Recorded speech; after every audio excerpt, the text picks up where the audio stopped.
For over a century, a handful of institutions have shaped wars, borders, currencies, and empires, without ever appearing on a ballot, without ever asking for your consent.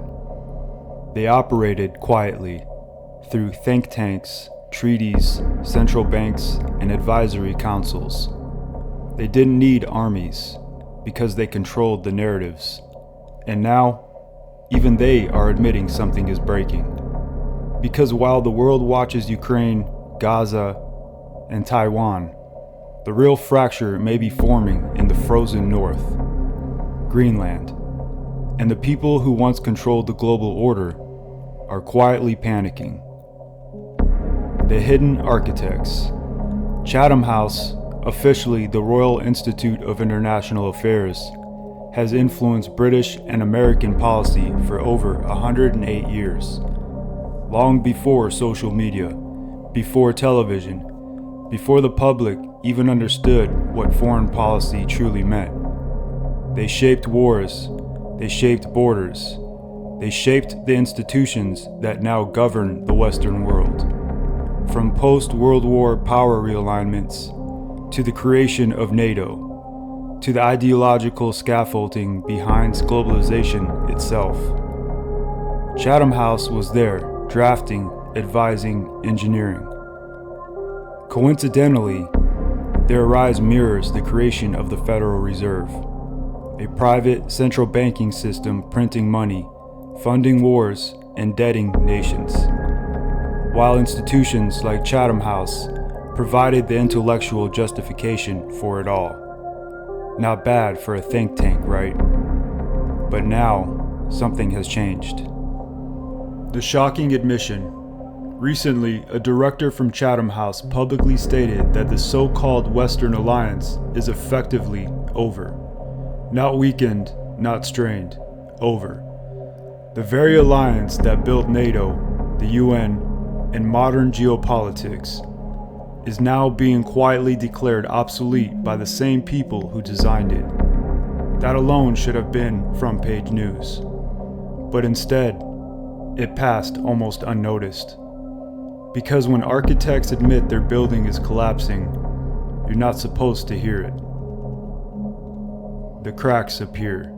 According to her speech, long-standing agreements between Western institutions and UN-linked organizations have been breached, largely due to Donald Trump's policies. But what she's really saying is far more dangerous.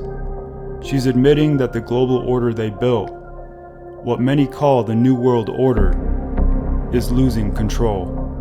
The architects of the system are no longer steering the ship. They're bracing for impact. And nowhere is that more visible than in Greenland. The Greenland Gambit. Trump recently told reporters, if the United States doesn't take Greenland, Russia or China will. I'm not letting that happen. He's called Greenland a strategic vulnerability, warning that Russian and Chinese military ships have been seen off its coast. And his words were even more revealing the day before. We are going to do something in Greenland, whether they like it or not. Not a negotiation, not a proposal, a declaration. But here's what most people miss. Greenland has been strategically important for decades. It already hosts US military infrastructure. It already provides missile tracking, airspace monitoring, undersea surveillance. So why the sudden urgency now? The real reason, what's under the ice. Because geography is only half the story. What makes Greenland truly priceless is not just where it sits, it's what lies beneath it. Greenland is one of the most mineral-rich territories on Earth. Rare earth elements, uranium, nickel, copper, zinc, and massive untapped oil and gas reserves. These are not just commodities. They power artificial intelligence, electric vehicles, satellites, advanced weapons systems, and the green energy revolution. China currently dominates rare earth supply chains. So when Trump says he doesn't want China or Russia near Greenland, He's not just talking about missiles. He's talking about control over the raw materials that define economic and military dominance for the next century. The resource war no one is talking about. This is no longer about territory. This is about who controls the supply chain of the future. Without these minerals, your green energy dreams collapse. Your electric vehicles stall. Your AI systems shut down. Your weapons become obsolete. Greenland is not just a military outpost. It's a mineral vault, and the ice is melting, which means access is accelerating. And that's why this suddenly became urgent. Not because Greenland changed, but because the world did. Symbols versus systems. Recently, images circulated of small numbers of Danish troops arriving in Greenland. Not reinforcements, not a strategic shift. A symbolic gesture, because symbolism is all Europe can afford politically right now. But symbolism doesn't defend radar systems. It doesn't expand sensor coverage. It doesn't harden communications. And it doesn't fix fragile Arctic supply chains. Most soldiers do not make radar see farther. More flags do not create redundancy. More uniforms do not secure networks. Systems do, integration does, long-term investment does, and ownership does none of that. The unmasking of NATO. Denmark's prime minister warned that if the US were to seize Greenland militarily, NATO would collapse. Not from Russia, not from China, but from within. And that is exactly what makes Greenland so dangerous. Because for Russia, the real prize isn't Greenland itself. It's watching NATO fracture without firing a single shot. A unilateral seizure by the US would prove something devastating. That the alliance's rule no longer bind the powerful. Once that happens, smaller nations no longer live under protection. They live under permission. Why this benefits Russia? This fracture wouldn't stay in the Arctic. It would ripple into the Baltics, into Eastern Europe, into every treaty where deterrence depends on trust. And Ukraine sits at the center of that lesson. Russia's strategy there has never been about quick victory.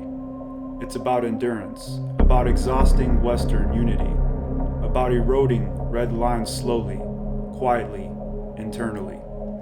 A weakened NATO, divided from within, is more valuable to Moscow than any territory it could conquer. And Greenland may become the catalyst. The depopulation angle, the real endgame. But here's where this story takes a far darker turn. Because when alliances fracture, when supply chains collapse, when currencies destabilize, when energy systems break, when food and medicine become politicized, population decline is no longer an accident.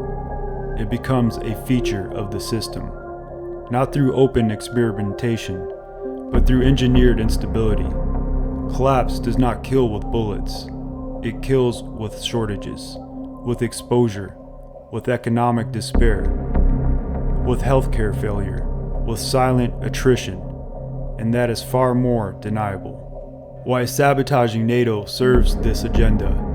NATO is not just a military alliance, it is a global stabilizer.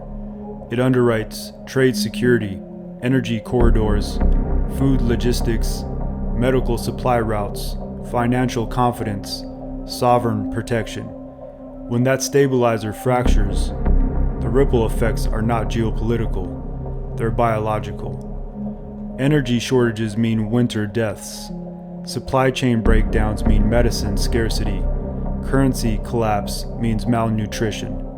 Migration crisis means overcrowding and conflict. No camps required, no visible villain, just systems quietly failing. Greenland as the catalyst. Greenland is no longer just a strategic prize, it's a trigger point. If Greenland fractures NATO, if the US violates alliance sovereignty, if trust collapses between Western powers, Then, the post-World War II global stability architecture dies with it. And what replaces stability is systemic stress, which always leads to population contraction. Not because anyone pulled a lever, but because the conditions were deliberately created. Why this is not paranoia? Some will call this paranoia, but look at the incentives. A smaller population is easier to manage, consumes fewer resources, requires less infrastructure, demands less sovereignty, and offers less resistance. In a world facing resource depletion, energy scarcity, AI-driven labor displacement, and collapsing financial systems, population reduction becomes a silent solution to systemic overload. Not through violence, through neglect, through engineered fragility, through permanent crisis. Why Chatham House is really panicking. This is why Chatham House is not surrendering. They're not raising a white flag. They're watching their own architecture turn into something they can no longer control. They were built to manage growth, not collapse, not contraction, not permanent instability. And that terrifies them more than any enemy state. The power shift. This is no longer left versus right, or Trump versus Europe, or America versus the world. This is centralized power losing control over decentralized awakening. It's institutions realizing they can no longer manufacture consent like they once did. The old order is confronting the terrifying truth. They no longer control the future. The public does. If this breakdown added value, make sure to like the video, share it with someone who still believes the official story, and subscribe, because this channel exists to expose what others are afraid to say. The systems that ruled the last century are cracking. The question is not whether they fall, the question is who rises when they do. Remember, you're either the lion or the sheep.